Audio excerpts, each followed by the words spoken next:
So let's get right into it. When we look at Japan's role in World War II across Asia, was it an act of liberation or was it just a brutal invasion? I mean, this is one of history's most complicated and frankly most charged questions. What we're going to do here is dive into the conflicting memories of the war that, even today, continue to shape the entire region. And I think the best place to start is with this really powerful warning from the great Indian poet Rabindranath Tagore. He saw what was happening. He saw both the promise and the incredible peril in Japan's rise. And his words, they just cut right to the heart of our story, this dream of a renewed Asia, and the massive danger of just swapping one colonial master for another.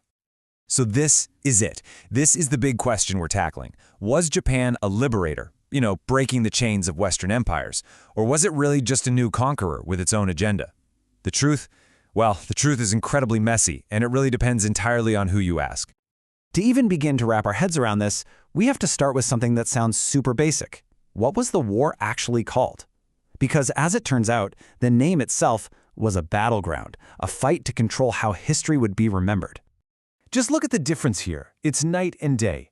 On one side, you've got the Greater East Asia War. That's the name Japan chose. It frames the entire conflict as this grand ideological mission to free Asia. But on the other side, you have the Pacific War, the term the Allies pushed after Japan's defeat. It's totally geographical, and it strips away all of that ideology, reframing it as just another regional conflict. And make no mistake, this was not an accident. This quote from a former censorship officer with the Allied General Headquarters, the GHQ, lays it all out. It couldn't be clearer. Changing the name was a deliberate policy. It was a tool, a powerful one, used by the victors to control the historical narrative and paint Japan purely as the aggressor. So here's why this matters so much. This wasn't just about words.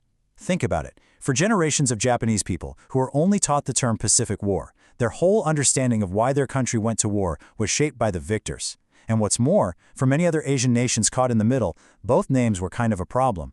They either centered the story on Japan's ideals or on America's victory, and in doing so, they often just erased the unique struggles of everyone else. Okay, so let's move beyond the names. Let's talk about what actually happened. How did Japan's lofty goals stack up against the reality that people experienced on the ground, all across Asia?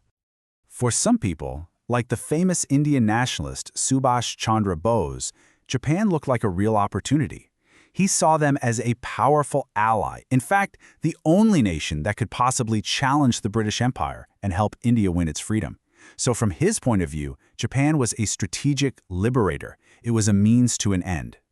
But then you hear the perspective of someone like Vietnam's Ho Chi Minh, and you see the total other side of the coin. Any hope that Japan would free them from French colonial rule just evaporated. Why? Because Japan's demand for rice for its war machine led to a horrible famine. For the Vietnamese, liberation just felt like starvation and exploitation. And you see the same pattern play out all over Asia. In Indonesia, the Japanese were cheered when they kicked out the Dutch, but that welcome turned sour really fast under forced labor. In Taiwan, sure, there was modernization, but it came with a rigid social hierarchy with the Japanese sitting right at the top. And country after country, you see this incredible clash between the promise of liberation and the brutal reality of military occupation.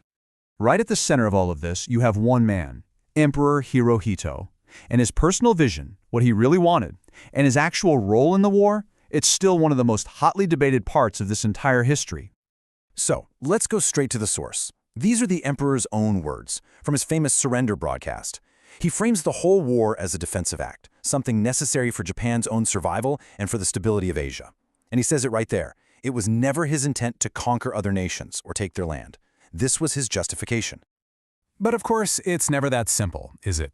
The emperor talked about these ideals like coexistence and Asia for Asiatics. But the reality on the ground was raw military aggression. You had critics right there at the time, like the politician Takao Saito, who basically said these nice words mean nothing if you don't actually do something to stop the war. And this leaves us with the dilemma that historians still wrestle with today. Was Hirohito a man of peace who was just a powerless figurehead? Or was he an active leader who simply couldn't, or maybe wouldn't, rein in his military? All right, now for what might be the biggest paradox of this whole story. Let's look at what happened after the war. Because ironically, it was Japan's crushing defeat that lit the fuse for independence movements all across the region. I mean, just look at this timeline. It's stunning. The second Japan surrenders in 1945, this huge power vacuum opens up. And what happens? Almost immediately, we're talking days and weeks, nations start to move. Indonesia declares independence from the Dutch. Vietnam declares independence from France. A few years on, Burma is free from Britain. Japan's collapse was the direct catalyst, the domino that knocked over Western colonialism in Southeast Asia. So how did that happen? Well, the Vietnamese nationalist Phan Boi Cho really gets at the powerful psychological effect of it all.